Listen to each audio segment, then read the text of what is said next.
What's up guys, Sam here, and in this video what you're going to be looking at is my 2021 wedding kit. So I made one of these videos about 4 years ago now, which has done quite well on YouTube, and you can have a look at it right here and see the progression of where I'm at now. But if you followed along with the channel, you know I have swapped and tested out cameras like no tomorrow. And finally I've landed on something that I feel is perfect for weddings, and I don't see myself changing for a little while. So that's why I've decided to do an update of that old video to what I'm gonna be rocking into this crazy wedding season next year. So my kit consists of 2 roller bags, 1 primary roller for all of my camera gear, audio, and then my second roller bag is for all of my tripods, lights, stands, gimbals, all that good stuff. So let's jump right in with the primary roller camera bag. So let's jump in with the primary roller bag and take a look at the kit. So this roller bag is what I take on the airplanes with me. It's about 24 kilos, but don't tell the airport staff that. And it is the Low Pro Airport Roller Derby. And I'm a bit of a Tetris god, so inside is immaculate and all of the camera gear is really nicely laid out. So let's have a look at that. So the backbone of the wedding kit are 3 of these puppies right here. The Blackmagic Pocket Cinema Camera 4Ks. Now, what I love about these is first and foremost the image quality. So shooting 12:1 Blackmagic RAW is incredible and gives you so much versatility in post-production to, change your white balance and your ISO, so you don't have to dial in to perfection on the wedding day, which is really great for receptions. I often just hit the tungsten preset, and then in post I really dial in the perfect white tone for the room. Other than that, the lens mount MFT really gives some great lens choices, which is the main reason I swapped to these instead of the 6K, but I will talk about that when we get to the lenses themselves. In terms of batteries, this is probably where most people will laugh at me. I don't shoot external batteries at all. I have 12 of the Canon LPE6 batteries, and that lasts me for the full day with the 3 cameras. I probably use 5 or 6 on the main camera and then 3 on each of the secondary cameras. And about 700 gigs is a typical wedding for me now, 600 to 700 gigabytes. We'll shoot probably 300 on the main camera and about 150 on each of the other 2 cameras. Small, lightweight, great touchscreen, colors are amazing, cameras are amazing, love them. So like I said, the main reason I picked the 4Ks over the 6K is for the lens choices. These are 70 to 200 equivalents on the MFT mount, and just for a comparison, this is a Canon 24 to 70, and it's even smaller than that. It's about half the weight as well. These lenses are perfect to travel with. Like I said, I've got 2 of them. When I used to have a big 70-200, it would take up half of my roller bag. It's got IS, super nice, compact. Like, you can throw this on a gimbal, no worries, small and lightweight. Chuck it on the Ronin, easy as. Basically what they are my bride and groom angles during a ceremony. And then also my 2 speech angles during a reception. Now they are only f2.8, but that doesn't really bother me since the Blackmagics have dual ISO and allow you to shoot in low light no problem, as well as actually lighting the speech with some lights we'll get to later. So I also rock a set of primes for that nice depth of field. During the reception, we definitely want a nice bit of low light, but then that bokeh for the photo shoot and the preparations really help. So I've got a set of Voigtlanders, soon to be. I'm gonna swap this puppy out for another Voigtlander, but basically I have the 17.5, the 25, and this is the 42.5. At the moment it's Panasonic, but that's gonna be swapping soon. They're 0.95, so you get insane bokeh. This one's the 25, so it's a 50 equivalent.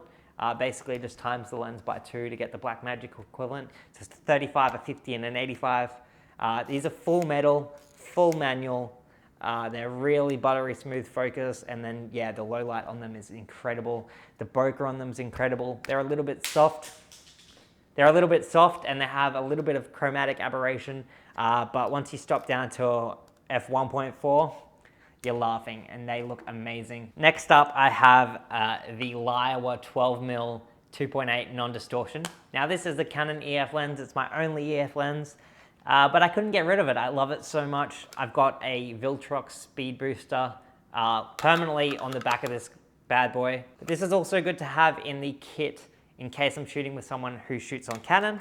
But once again, fully manual lens, all metal. This is my go-to gimbal lens. So that wraps up all of the camera gear. We've got the 3 bodies, the 270-200 equivalents, the 85 equivalent, the 50 equivalent, the 35 equivalent, and the 16mm equivalent. So let's move into my audio gear now. And basically I have one recorder that's dedicated to getting line outs from the different systems, the DJ, the speakers, all of that kind of thing. And then I've got 2 lapel kits as well. So one will go on like the groom or the officiant, and then also like a backup during the speeches on the microphone or over the speaker itself. My go-to recorder I keep in this bag right here, and this is the Zoom H6. It's insanely good quality for the price. The screen's really nice so you can visually see your levels. There are new ones that are out now that are 32-bit float, but I haven't felt the need to upgrade. This bad boy is a workhorse and I absolutely love it. My 2 recorders are the Tascam DR10s. I'll bring one of these out as well so you can have a look. They just go like this. These guys record 2 channels, so you've got one at a higher volume, and then you've also got a safety redundancy at about minus 12 dBs. But you can set all of that up in the system. The audio quality from this rivals the H6, it's really nice. I also have a kit of Rode links in my bag as well. So these guys, you know, they don't get that much use, but they do come in clutch sometimes when you need them.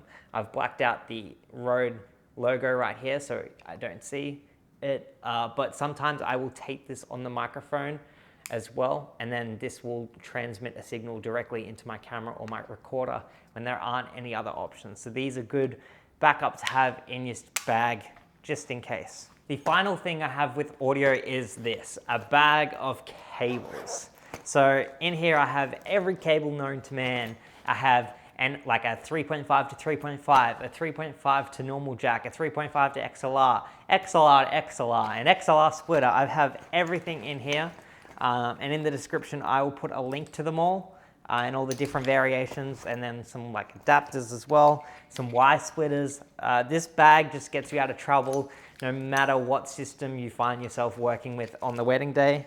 A bag of cables like this is essential. The last thing I have in this camera bag are just like some cables for charging, like an iPhone cable, USB-C cable, and then like a lens cloth, and that pretty well wraps up this camera bag. So I also forgot I own this drone. It's the Mavic Mini. This lives in my main roller bag, which you would have seen in that top-down shot. I forgot to mention it, but it's the Mavic Mini in here. So let's move on to the tripod bag, and you can see all of the stabilization tools that I use for a wedding day. So the most used piece of kit in my tripod bag is this right here. This is the Manfrotto monopod. We've got the nice fluid head here and the one with the nice little fold out feet. This bad boy is what I spend 90% of a wedding day on. Next up, keeping with Manfrotto, I've also got this tripod here with a similar head. This head's a bit nicer than the monopod, but make sure you get all of the ones with the same plates. That way you can easily go between different stabilization tools. But I've got 2 of these bad boys, and they'll be my main speaker tripods and bride and groom during the ceremony as well. Now, like I said, if you follow the channel, you know I am the biggest glide cam advocate, but I recently just added this bad boy to my kit. I've not premiered this on a wedding day yet, but I'm very excited to use the Ronin RS2. Love that this fits in my roller bag, and I'm very excited to have a gimbal and can now get some beautiful establishing shots on some wedding days. Now, even though I just bought the Ronin, I can't leave this out of my wedding kit. The trusty old glide cam. This thing is beat up to hell. It's a bit broken, but it gets the job done. You know, you can always pull this out of a camera bag and you know it's gonna work all of the time. There's no electronics or motors that can stuff up. So just having this in my bag still will give me peace of mind for all the jobs I rock up on. And this one here is the Devon Graham edition. I love that it's got the Manfrotto plate on the top. So like I said, you can easily go between the different camera systems. And the last piece of metal in my bag is this here. I've got 2 light stands in my roller bag. Moving on to the lights, this is how I light all of my speeches. It's the Dito Light DLH4 with the dimmer pack right here. Now this thing does get hot. It's the old-fashioned tungsten light. There's a globe in here, it's not LED. There is something I want to upgrade to, but at the moment it does the same thing. But if I was to buy a new one, I would buy the Practilite 602. And the last light I have, I used my friend Scott's on a wedding day, and this thing was like $50. It's the Amaran AL-M9, and I absolutely love this thing. You know, putting it on the gimbal and using it for like dance floor and the first dance, and it's a good little hair light to put for a speech. This thing, for $50, just to have in your camera bag, you never know when it'll get you out of trouble, so definitely recommend one of these bad boys. And then also in my roller bag, I also have some power boards, some extension cables, and some gaffer tape. And the last one, gaffer tape, is definitely an essential. So guys, that concludes what's in my wedding kit for the 2021 season. As I said, there are a couple upgrades that might come down the road, but this is what I'm going to be rocking, and hopefully there's no gear that tempts me enough to buy because I'm over buying camera gear. But as you can see, I'm sitting in a cool workspace right here. We've got a Mac Pro and a MacBook Pro, but I will be doing a full studio walkthrough and showing you all of the different things I have in my workflow for editing, and that'll be coming up on this channel in the near future, so definitely subscribe and stay tuned for that. Otherwise, if you have any questions about any of the gear or about filming weddings, comment that down below and I'll be more than happy to help you guys out. I'll see you guys in the next video.